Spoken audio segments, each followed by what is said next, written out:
All right, we should be live. If we are indeed, welcome to Thoughtful Money. I'm Thoughtful Money founder and your host, Adam Taggart, welcoming you here for a special report following the yesterday's Liberation Day tariff announcements by Trump and the carnage that has ensuingly wreaked on the markets. We are joined very fortunately by portfolio manager Lance Roberts here. Hey, Lance, how you doing? I'm doing fine today. Good. All right, folks, look, we got a few minute late start here. We're having some technical issues on Lance's end with the audio. If that comes up again, we'll find a workaround. Just be patient with us. Also want to give Lance, huge thanks. This is a very busy day for folks like him in their industry when there's so much chaos going on in the markets. And Lance, I really appreciate you dropping that to just spend some time with the audience here. We're going to do a quick summary of what we know so far, and then we'll open it up to questions from the live audience, and then we'll go from there. And of course, folks, we will be doing a very deep dive on all this in this week's weekly market recap airing on Saturday morning. So what we can't get to today, we'll get into depth then. All right, Lance. Well, look, I guess my question for you first and foremost is, Trump, he telegraphed that he was going to be doing reciprocal tariffs. He couldn't have talked a bigger game about Liberation Day. Why are the markets so surprised by the scope of the tariffs? Because first of all, it's much larger than anybody anticipated, and B, these have nothing to do with reciprocal tariffs. So when you actually dig down into the data, yes, there are other countries that have tariffs on us, absolutely. Japan, for example, they have a 700% tariff on rice. So if they import U.S. rice and it's $1 a pound, it's $7 to Japan, right? So, what was expected is that if there was going to be a reciprocal tariff, an example, this rice situation, they say, great, we're going to put a 700% tariff on Japanese rice. If you want to import Japanese rice into the U.S., we're going to tariff it. That's what the markets were expecting. What came out, though, was something entirely different, and something that nobody had really anticipated, which was just basically taking the trade deficit between countries and just saying, well, half of that is a tariff. So again, this had nothing to do with tariffs ultimately. It just had to do with the trade deficit. And there's countries that we should run a trade deficit with. Trade deficits aren't a bad thing. It's just how they were used in this case took the markets by surprise. So these were much worse tariffs than what was anticipated. That's the bad news. The good news is that these tariffs were much worse than anticipated, which means that basically there's nothing but upside here. So if the administration comes out and says, hey, we've negotiated with this country or that country to resolve the tariff issue and we're reducing the tariff there, then that leaves some upside for the markets. All right, so I've spent a fair amount of today listening to the members of the Trump administration that have been on the airwaves. As you can imagine, it's been a really busy morning for them.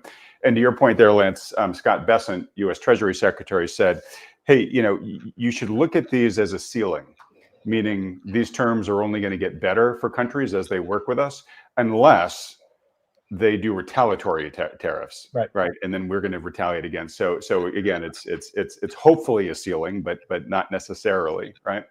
We're going to talk about this, but just maybe cutting to the punch from a market perspective. Do you think then that maybe this is a good buying opportunity here, where like this is the worst the news is going to get in the short term, and therefore there's only things that will please a deeply oversold market from here? Yeah, well, so that's actually kind of I guess if there's point of some good news here to speak of from the market standpoint is that first of all, this didn't hit with markets at all-time highs. So we had already sold off over the last several weeks. Markets are decently oversold here. Valuations have come down decently on a lot of positions. So this is obviously a much unanticipated impact from these tariffs. And it's going to lead to a revision in earnings. So again, all markets, so step aside of everything for just a moment. None of this matters. The tariffs don't matter. The economy doesn't matter. None of that matters just at the headline basis, right? What matters ultimately is okay, great, you put on tariffs, but what's the impact of forward earnings? Because the way the markets price is they say, okay, at 18 times earnings at this because of this tariff, what do forward earnings look like? So if I put an 18 multiple on that, what does that give me in terms of a target for the market? So that those earnings are going to come down sharply because of these tariffs, assuming that nothing changes, right? Mm-hmm. So assuming nothing changes, earnings are going to come down rather sharply. Then the markets can assign a valuation multiple to that, and then markets can start to recover. So, fortunately, we've already had a valuation reduction. This isn't coming at the peak of a market; is coming more towards a corrective process, which may limit some of the downside to this. So, in the next few days, so part of the good news coming out of this announcement is at least we know what they are. Right? We got the worst case scenario. This is as bad as potentially it'll get in terms of tariffs. So now I can take these tariffs and I can say, okay, great. What is Apple going to pay in terms of these tariffs for their, for their products that are coming in from China? We know it's a 34% tax. We can now look at Apple's earnings and say, okay, what does that mean? And start pricing in Apple. And that's what's happening today. Obviously, the price of Apple down because they're trying to price in this new earnings level for Apple or Microsoft or Google, Nvidia, whatever. And it's interesting because some of these companies aren't down nearly as much as you would expect because they've already declined 15-20% from the recent peaks. Mm-hmm. Mm-hmm. All right. So, you and I have been talking in the past month or so about the sell-off in the market, kind of the slow, I mean, not super slow, but it's been a continued grind downwards. And you've largely said, it's around earnings and, Wall Street just needs certainty. It needs clarity so that it can then put a multiple on it it feels good about. And when it can't, when things keep changing every day, it's really hard for the markets to do that, and they start discounting things. Did yesterday, even though it was a shock in terms of the depth of these, did it give Wall Street the certainty it needs to try to start to put a floor under prices? Well, not yet. That's what the markets are trying to do today. And over the next couple of days in particular, we'll start to see those reductions in earnings. And over the next week, we'll kind of get the markets to settle on what new forward earnings expectations look like. And then markets can start to try to price in for that. And then also don't forget that next week, we also start actual earnings season. So one thing we're going to get from JP Morgan and Bank of America, Wells Fargo next week is what do these tariffs mean to them? In terms of their expectations, their forecasted earnings? Yeah, exactly. So we'll start to see what their expectations are. And then when we get to a couple of weeks after that, we get to about the third week of April, fourth week of April, we'll get Apple, Microsoft, Google. So we'll get to really see what their forecast looks. So none of the earnings they report, all the companies are going to report decent earnings. They've had a decline in the dollar. Estimates have already been brought down for the first quarter. So we're going to have a pretty decent beat rate, 75-80% beat rate for the first quarter. But that's not even going to matter. All it's going to matter is what do these CEOs say about the rest of this year, given these tariffs, and that's going to be the big driver for the markets over the next few months.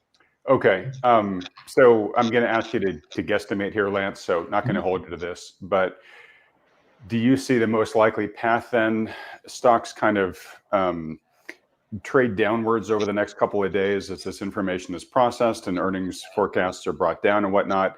And then they could kind of hang out for a while around there until we get these earnings forecasts and the earnings reports, and only then would we stage, the potential to rebound. And I ask this only because leading up to this point in time, you and I looked at the technicals and said things look really oversold. A reflexive bounce could definitely be in the cards here. Maybe this changed that. I don't know. What do you think? No. I mean, we're trading at 2 standard deviations below means right now. Markets are oversold on multiple levels, particularly after today.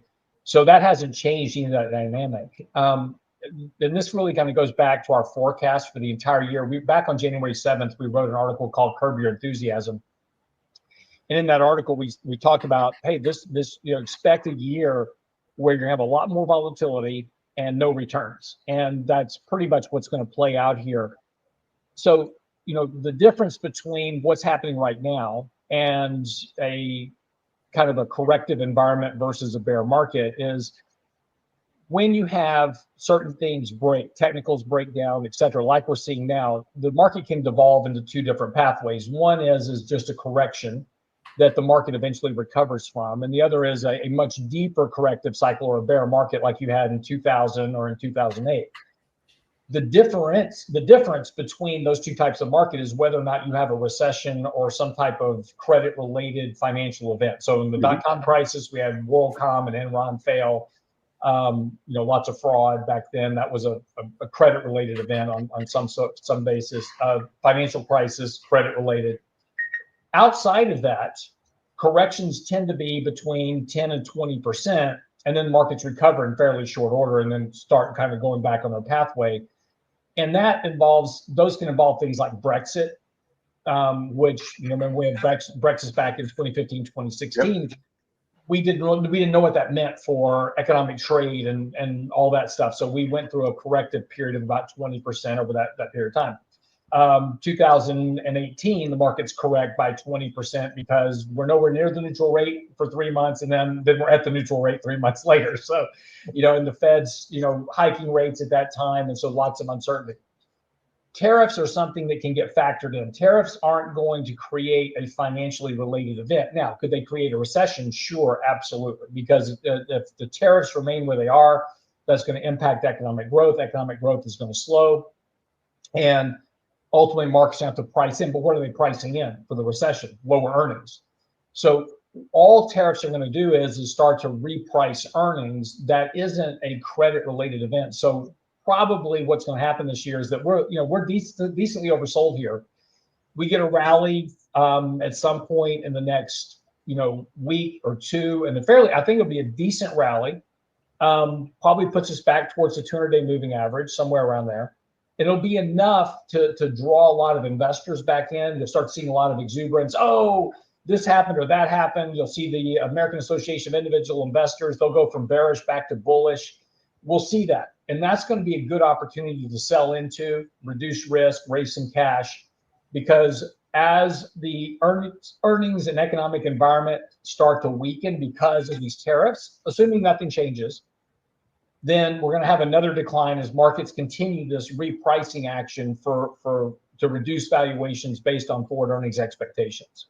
Okay. So are you and your team at RIA, are you doing any positioning right now for that anticipated bounce? And it sounds like if it does happen, you probably will then reduce some of your positions for the reasons you just mentioned. Yeah. You'll fill into that. No, we've got a position right now that's not working as we wanted. We're probably going to sell it, and then we're probably going to take the money from that position and then buy a couple of these other companies that we like longer term, that have been performing well, holding up well today, add some money into those areas. Value stocks are doing okay today. We own Procter & Gamble, we own Costco, we own, AbbVie, we own some of those. Those are actually green today. So, our bonds are doing well today as well.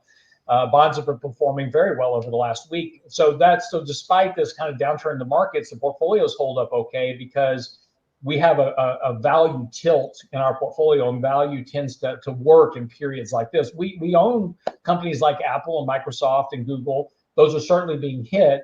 And so those are stocks that we'll want to buy at cheaper levels. And yeah, at some point, we'll definitely be putting money into those. The big trick to all of this is that when it comes time to really buy, you're not going to want to buy. Right. And that's the part we've got to work our way through. Okay. All right. I did notice earlier today that the 10-year was getting real close to having a 3 handle. Yep. Do you see that we may actually see a 3 handle on the 10-year at some point soon?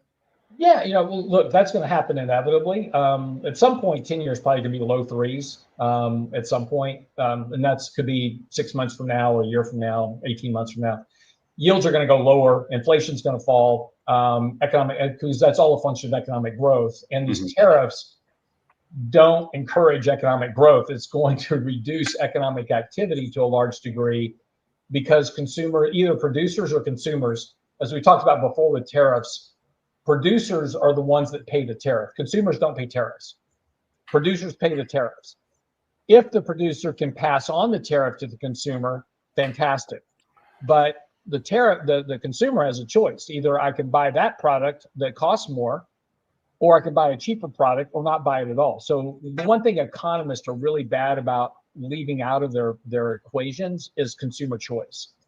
So those are all tariffs are deflationary because of their impact on economic growth and consumption. And already consumers are decently struggling. Savings rates have fallen, fairly sharply. Consumer credit card delinquencies are on the rise. Auto delinquencies are on the rise. Mortgage defaults are rising. So we're seeing consumer stress really kind of across the board. So their ability to absorb a lot of tariffs isn't really there, which means that the producer has to absorb the tariff, which impacts earnings. So all of that leads to, which means that case, well, they've got to reduce employment. They've got to, reduce business investment, which feeds business investment feeds directly into GDP. So all of that is basically going to lead to slower economic activity, if not a recession at some point. Mm-hmm. It's going to be interesting and by the way, folks, I realize we're getting a little bit of audio feedback here. We're using a backup mic for Lance, and so that's the best we could do. So a couple of things. So on the weakening consumer, if folks haven't watched it yet, and many probably haven't because it just released an hour before this special report, I released an interview with Anna Wong, chief economist of Bloomberg, who actually is getting pretty concerned about the health of the U.S. consumer. She sees that the credit worthiness of the U.S. consumer is not only deteriorating, but it is likely worse than reflected in current credit scores. And she thinks there's a potential to kind of be a reckoning as the lending industry wakes up to the fact. She's expecting that unemployment, actually, I think our current forecast is that unemployment is going to be at 4.7% by the end of the year. And when I interviewed her earlier in the year, she had said, hey, when unemployment gets to about 4.5%, that's going to start feeling like a recession to people, right? So that adds into your stuff. And that's all pre-tariff, right? So, it is a little bit of a gloomy outlook for economic growth for the U.S., at least, in the near term, the rest of this year. But just to keep in mind, though, 4.7% is not recessionary unemployment by any stretch. That's still very strong employment. And that's not something that's going to get the Fed to move. When you get above 7, that's where you're going to start getting the Fed to really start moving on concerns about employment. Right. Yeah, that may be where the put lies these days, which is again much further than what people are used to. Also, to your point about consumer choice, it's going to be really complicated to predict that going forward here with these tariffs, because not only are there different tariffs for different countries, but a big part of the tariff strategy is to try to not apply tariff. They don't apply if you make your products here in the U.S. And so obviously American cars are they should relatively become a lot more affordable compared to a lot of imports. And I heard it said this morning that yesterday's tariffs, they don't apply to Canada and Mexico. You'll notice those two companies were not on the list. And that what is it? I can't remember how. U.S., Canada, Mexico, the successor to NAFTA. I can never remember how the acronym goes. Right. But basically, tariffs are not going to be applied to auto parts coming in from those countries. So some people have said, oh, well, American cars will get more expensive too, because some of those parts are made outside of the U.S. But if they're made in Mexico or Canada, which most of them are, that's not going to apply here as well. So there's just a lot of different moving pieces here about what's going to be tariffed, what's not going to be, how much is one thing going to be tariffed versus another, given the country of origin and all that stuff. And consumers will have all the choices you and I talked about, Lance. They can pay the higher price. They can shift to the American substitute that's not tariffed. They can decide to go without. I mean, there's a lot of different things going on there. So we're just going to have to go through it and sort of see where the chips fall. Yeah. But at the end of the day, look, let's the big issue right now is that whoever was responsible for putting together these tariffs did a very, very poor job. The analysis was wrong. The presentation was wrong.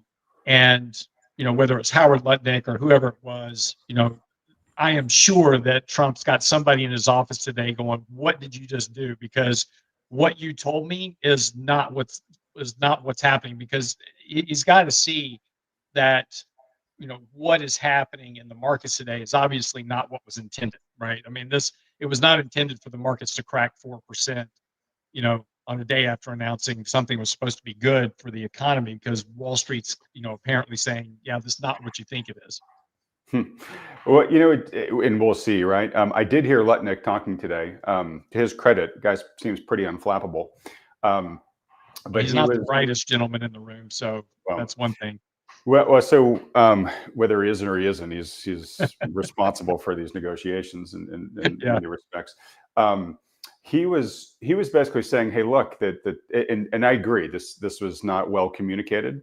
Yeah. But what he was saying is look, the tariffs, they're a part of it, but they're sort of the easy part of it. They charge us X% tariff. Okay, we can charge the same. We mostly just want But reciprocity." that's the whole point, Adam. No, but let That's me finish this. not what they did. I know, but let me finish. Right. So he Okay. said there's that, and then he said I'm trying to remember what he called them, the non-tariff trade barriers. So these are the other things that countries are doing to make American products less competitive.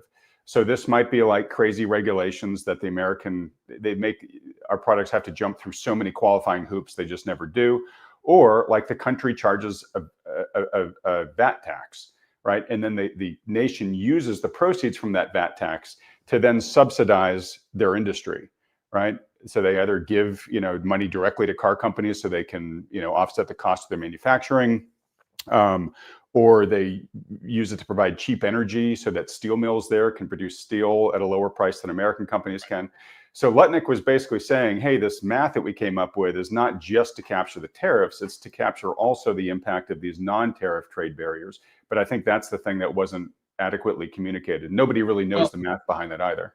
Well, we do not kind of know the math, and that's kind of what's been well broadcast over the last 24 hours, is that the math was just a function of the trade deficit, which again, that's not a tariff and that's not a VAT. So again, if you take a look at some of these countries that have a tariff and a VAT on the US, it's around 25% in some of these countries and a lot less in others. But that's kind of the maximum, but yet we're charging 54% on China, which is well outside of what any tariff or trade barrier or anything else that China is imputing upon the US. But it is exactly about half of their trade deficit with the US, right? And so again, that's the whole point. And this is what roiled the markets is what the markets were expecting was exactly what you said, which is great. Come out, say, here's the tariff on butter, here's the tariff on autos, here's the tariff on dairy, here's the tariff on this, and this is our reciprocal tariff on those same items for those countries. That's not what we did. We just took the trade deficit and said, we're just tariffing everything for your whole country. And that for the poor Asian countries or poor regions of Asian countries, as an example, that tariff of 54% is extremely onerous and doesn't really bode well for what would be termed a fair or reciprocal trade policy. That's why the market's revolting, because this isn't what was told to Wall Street by the president. This is not what Wall Street was told was going to be the case. This is something entirely different. And that's what the market's trying to come to grips with. Yeah. By the way, I've got to show this comment because Greenspud Trades was kind enough to do a super chat. I didn't realize we had the super chat turned on. But more or less agreeing with you here, Lance. His chart shows the plan imposing a 10% tariffs on these uninhabited islands, as many question the competency of the administration, trade policies being decided on fictitious numbers. Yeah, you know what the population of McDonald is? It's penguins. Yeah, that's what he's saying. He said we slapped a tariff on an island where no humans live, right? Yeah, exactly. Yeah. But those penguins, I mean, they got to treat us more fairly. I mean, if we're being honest. They just hoard all the fish over there on McDonald. They're not sharing. And they're not sharing any of that herring. Exactly. Okay, so I do want to pull some more questions from the live chat here real quick. Just really to get to where the rubber meets the road, Lance. So today we have a lot of investors who are looking at their screens and saying, oh my God. What is your advice to them? Go play golf today. Yeah, literally. There's when you have an event like this where markets are trying to adopt to something, our first inclination is oh my gosh, I've got to do something, and that often turns out to be the worst decision. Whether you buy or sell, it tends to be the worst decision that you can possibly make, because again, what's happening on Wall Street is all these people trying to figure out what all this means. In the next 24 hours, the markets will have a pretty good handle on this. So doing anything today is likely going to turn out to be a bad decision most of the time. Now, not always, in case you may get lucky and hit the, do it right. But generally, you're better off. Just go play some golf, go do something, turn off the television, turn off the media, turn off YouTube, turn off these chats, and go do something. Enjoy your day.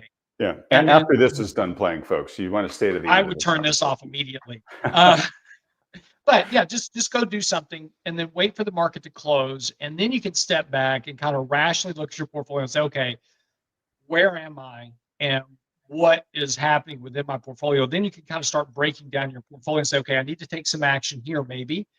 If your portfolio drastically underperformed the markets today, in other words, the market's down 4, you're down 6, you've got too much risk in your portfolio. So you probably need to adjust that. If the markets are down 4 and your portfolio is down 1, maybe you don't need to do anything. And so just kind of work, kind of logically work through the process, because this is where all of our emotional biases kick in, and we start trying to do loss avoidance. We start, worrying, we get confirmation bias. We do all these other things. There's so many things we don't know. And there's so many things that are going to happen. Remember, most of these tariffs don't even start until April the 9th. Well, why didn't they start today? Well, Trump's trying to give people time, in theory, to respond and do something, so maybe there's no tariff. Right. He also could come back. Which could inject some of that good news the market might need to rally, right? Yeah. He could also come back and start exempting companies from tariffs, right? And say, well, America's, Apple's a really great American company. We want to support them, so we're going to exempt them from the tariff. I'm not saying that's the case. I'm just example. Right. But that would be classic Trump. I've given to the massive stick. Now it's carrot time, right? Yeah. And, Apple just committed to build a $500 million plant in the U.S., so we're going to exempt them from the tariffs so they can build this plant, whatever. Right? So there's things that are going to happen in the next couple of days. And so you go out and you short Apple today, and then something happens and Apple's up 15% tomorrow, and you're like, who knows? The markets are really, really oversold here outside of that. So again, selling here probably isn't going to be a great opportunity. You'll probably get a bounce of some sort in the next couple of days, just a relief rally. We have employment tomorrow. Have no idea how that's going to play out tomorrow, but in theory, a weak employment report may increase the odds that the Fed cuts rates sooner than later. The potential of 4 rate cuts this year is now not 0 anymore. So those odds are starting to creep up. The Fed could come to the table at the next meeting, cut 50 basis points. They could cut 40. They could cut 4 times between now and 2 meetings from now, right? 50 basis point next meeting, 50 basis points after that. So if the Fed starts aggressively cutting rates, they've already stopped QT effectively. It's not a far stretch. The Fed could say, hey, because of tariffs, because of the impact on the economy and our concern about the consumer, because consumer confidence is very important for the economy, and they've stated that previously, we're going to go ahead and start doing $20 billion a month in QE. This market's up. So a lot of things can happen here because of the impact of tariffs. But again, just give it a day or so.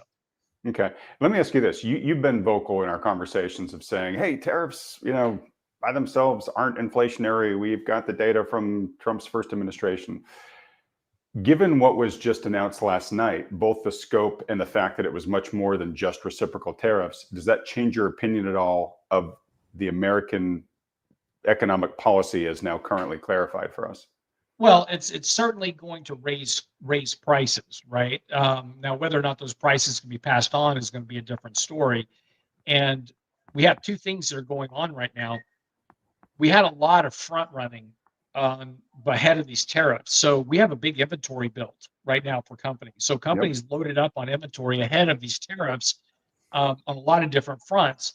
So now I've got all this inventory, and all of a sudden now if I can't pass that on, I've got to start cutting prices to get that moved, right? So if these tariffs result in much slower economic growth, those prices are going to have to come down. So that's why tariffs, again, we go back to, consumer choice and those type of things.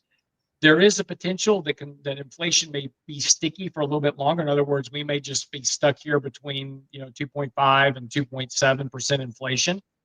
That's not really all that inflationary, but it's higher than what the Fed would like. But the longer that we last And the longer that these last and we start pushing towards a recession, then inflationary pressures will come down because simply you got to cut prices to pass things on, which means that corporations are having to eat the tariffs, which is going to impact earnings, and that's going to drive market prices lower as we reprice for lower earnings growth. All right. Lance, I'm just curious, if somebody was eyeing that Toyota or that BMW, would you encourage them to rush out and get it now before tariffs make those things possibly more expensive, or not? That's the whole thing about buying stuff. Like, no, I mean, if I needed to buy a car, yeah, I would go out and buy a car today. Because again, I want to try to get ahead of that tariff. But again, this goes back to consumer choice. Is that my car's 2019, so it's what, 6 years old now, and I keep it in good shape. I keep it in good working order. I don't need to buy anything. That car. I have a Toyota 4Runner. It'll last me another 10 years. It's only got 50,000 miles on it. Those things are running 200. Different story. You and I are all about frugality and frugal spending. Right. I'm just saying but that's consumer choice. My choice is I can wait this out. These tariffs will go away at some point. Either the administration, this administration will repeal tariffs at some point or do something with them, or in 4 years, the next administration will say, that was a crazy idea. We're taking all those tariffs off, and we're going back to just our free trade. So those tariffs are going to go away. It's just a question of whether I buy a car today or 4 years from now. Got it. Okay. By the way, I got a lot written up here, Lance, that we're going to go through tomorrow. That we're not. Okay. I'm deliberately not going through today, but it's going to be a much higher level in terms of like what is the plan here, whether it's being well or poorly communicated, whether it's being well or poorly executed. So anyways, I'm looking forward to getting into that, deeply with you on Saturday morning's video. But let me try to get through some of these user questions and comments here. This one's going to be triggering for you, and I know your answer already, but it's been asked, so I'm going to put it up here. Oh wait, shoot, that wasn't it. It was this one. What does Lance think of shorting the markets through inverse ETFs? We'll probably do that at some point. Again, I wouldn't do it here. I would. Well, yeah, I thought you were going to lay in front of that train and say, "Boy, people should not be doing that right now." But okay. No, I wouldn't do it today. We will add a short position to our portfolio on we need to get a rally that gets this market back to a short-term overbought condition. There's no problem with shorting the market. There's nothing wrong with that. But shorting the market is more opportunistic than it is an investment. So, if I'm looking at building a portfolio, I'm building for long-term growth. I don't want to hold a short position indefinitely. I want to try to time that position a little bit better. So yes, we will be adding a short position to our portfolio, but we need the markets to reverse this oversold condition, get us back to at least a short-term overbought condition, which wouldn't take much of a rally to get us there. And then, you can more effectively put a short into your portfolio. So, yeah. Okay. And by the way, folks, when is Lance's firm going to identify that? You will know by watching our weekly market recaps regularly with Lance. Also, to your point about not wanting to hold an inverse ETF for very long, you don't want to hold it long because it's got the tracking error over time, right? That's an awesome point. When I'm talking about shorting the market through inverse ETFs, I'm talking about just a one-for-one short. So like an SH, which just shorts the market one-for-one. You don't have the optionality as much in those as you have do some with still, but not as much. ETFs, right? So I would not recommend using a levered ETF if you don't really understand how to manage them, because you do have this optionality risk that eats into your returns. I know it's tempting to lever up on the short side. I would just use a single short and just put enough in your portfolio to hedge whatever risk you want to hedge. Yeah, as somebody who has been zorched a lot trying to short, shorting is hard, folks. It's your windows are, and Lance has had charts that show this. Your windows are few and far between. You can make a ton of money if you're positioned right at the right time, but otherwise, if you're hanging out, especially in an ETF, in a levered ETF, it just grinds away your if you're wrong, it grinds away your value pretty quickly. Yeah. All right, we got another super chat comment here by Charles G that I'm trying to figure out how to show here. Charles, I'm going to read it. I'm sorry, I can't pull it up here for whatever reason. He says, I think Trump wants the market down so that folks fly to safety of long-term bonds so the administration can reprice our short-term debt from the last administration. That's what he got today, lower yields. And we were talking that yields are lower. I mean, I guess I'd probably agree with Charles's general comment that Trump and Buffett will do what they can to try to get yields lower. I don't think they're necessarily going to hold the market hostage and deliberately tank it to get there. But I don't know, Lance, what do you think? Look, they don't have, Buffett and Trump don't have any control over yields. That's driven by the bond market. Short-term yields, those are driven by the Federal Reserve and what the Federal Reserve is doing. Long-term yields are driven by economics. So they can talk a good game, but yeah, you tank the market, you're going to get yields down, right? Because it's a flight to safety. I'm literally what's happening today is I don't know what's going on with anything. I'm just selling equities. I'm buying bonds. That's just the safe move for today. I just need to get cash out of risk into safety. So that's all that's going on. And so bonds are doing their job of being a good risk-off rotation today. So that's good. Whether or not yields will stay here for very long is a function of what happens economically next. So if I hate to say this, but if Trump and Buffett really want to get the market down or get yields down, you need a recession for that. And if they're trying to angle for that, this is probably a good first step into creating the right environment for it. But I don't think that's their intent. I lost a lot of respect for Buffett yesterday when he made the comment on CNBC that the sell-off has nothing to do with tariffs. This is about DeepSeek and the Mag 7. I'm like, what are you talking about, right? This is all about tariffs. That's all that's going on here. But I get it. You're trying to support the administration, but that really wasn't a good statement to make because it certainly undermined the confidence in his ability to lead the Treasury. Okay, and just to be clear, he wasn't saying last night's sell-off was due to DeepSeek. He was referring to the. No, this was after. This was on CNBC. This was after the tariffs were announced. It was about 6 o'clock last night on CNBC, and it was referring to the Wednesday announcement. Well, all right. What I saw, and I don't know if it was that one or from this morning, they had asked him, about the market. He said, "Well, let's just be clear. The market started its decline. It hit its peak at the DeepSeek announcement, and so, No, that's true. He did say that this decline started in the Mag 7, but what he specifically said, and again, I'll just pull it up here. Well, it doesn't matter. I would agree with you that it would be disingenuous to say that the tariffs have had no impact on the declining market sentiment. So I mean, because that was I'm trying to be Secretary of Treasury, not a market commentator. What I would point out is that especially it has that peak on DeepSeek Day. So that's the Mag 7 problem, not a MAGA problem. But this was all in reference to this sell-off was due to that and not because of tariffs. Okay. All right. So Eta here says Buffett's waiting with 300 billion. So looking at Berkshire Hathaway today, it's down so little it's practically unchanged, right? Yeah, that's why we own it. Yeah. I mean, great company. Look, Buffett, has taken a lot of slings and arrows for building up such a huge cash hoard. But a lot of people have said, hey, maybe a good strategy here is literally just build up a lot of dry powder. And for all the reasons that, the guests on this channel and I talk about, including my weekly rants with Lance, that may end up proving to be a really good strategy. Trying to invest like Buffett is incredibly difficult for the average person because Buffett has no influence the companies you invest in, which Buffett can. Yeah, first of all, when he buys a company, he's like the head of the company. But like, for instance, he's been buying Oxy forever, right? Oxy's been a terrible performer. He doesn't care, right?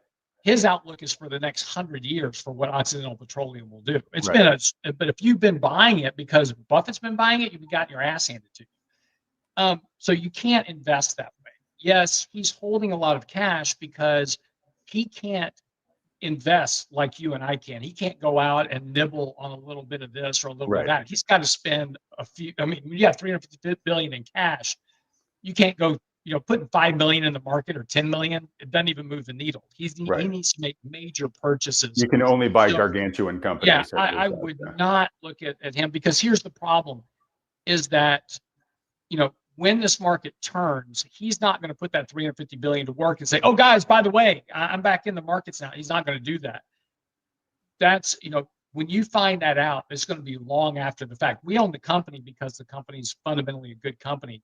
That's why we also own Costco, Procter and Gamble, Coke, Philip Morris. All those stocks are up today. Value is a safe haven in this type of environment.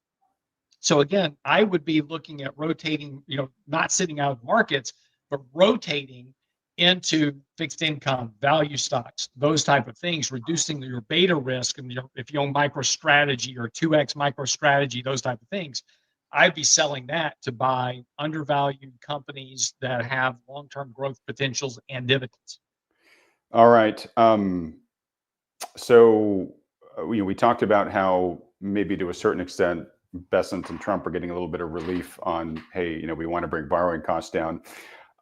Another big objective of theirs is to get energy prices down, and oil is down like 7% today. I don't know what screams you're hearing across the state there in Texas from this last, but Yeah. What impact do you expect this to have on oil and the energy markets, if any, going forward long term? Well, first, oil is going to have a short-term impact on CPI. So oil runs about a 3-month lag to CPI. So if oil prices start hanging around this level for a while or a little bit lower, that's going to reflect in the CPI. But the problem with lower oil prices is that, and this is one of the flaws in Trump's strategy, which is to get oil prices down through drill, baby, drill. Well, the problem is when oil prices come down, the profitability of drilling isn't there. So as oil companies, which are a prime capital allocator, they're not going to drill when it's not profitable. And fracking is more expensive to drill than traditional. So, you need a higher cost per barrel. Now, still in the 60s, you're still profitable. But if you start getting into the $40 to $50 range, that's a much different story in terms of profitability. And so we start to see a contraction in drilling, not an expansion of drilling. And offshore drilling becomes almost impossible between $40 and $50 a barrel. It's tough at 60 to drill offshore. So, it actually has an inverse impact on his goal of increasing oil supplies and bring oil prices down through drill, baby, drill. What's going to happen is ultimately that you're going to get less drilling because oil prices are down. Okay. All right. Well, look, Lance, you have been extremely generous with your time, like I said, on a very busy day for you and your team there at RIA. Let me end with this last question. Eddie asks, any good books I can read to navigate through this market?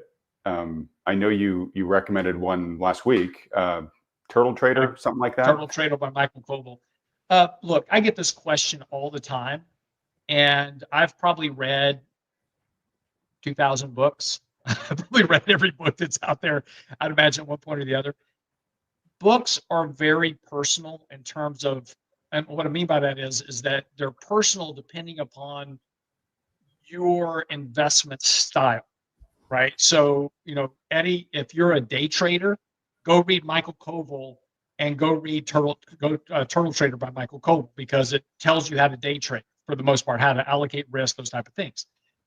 But if you're a longer term investor, right, but you use ETFs, then I would read books like, A Random Walk Down Wall Street, for example. Or John Bogle's books. Yeah, long-term, kind of long-term market cycles. If you're a stock picker, but you want to be the Warren Buffett type of investor, I want to buy good, deep discount value companies, and I want to own them long-term. Go read Ben Graham analysis, 1932 book of analysis, right? Graham and Dodd. So again, I would read everything, Eddie. I think the more you read, the better you'll be as an investor. But you need to read stuff primarily that's kind of directed around the way you want to manage your money. So, if you're going to be using technical analysis, read books on technical analysis. John Murphy is a great author on technical analysis. And again, so much of this stuff is now you can read these books for free and just Google stuff. You get tons of information. But yeah, just try to read stuff that really fits into your investment thesis. But also, I encourage you to read stuff you don't agree with. Mm-hmm. So if you're a short-term trader, read books like Random Walk Down Wall Street, those type of things. Read stuff that is not what you do as a trader, and learn that other side of the equation. It's all about long-term investing and how that works out over time. All right. Well, great answer there, Lance. Well, look, folks, I'm going to put up the link here to thoughtfulmoney.com.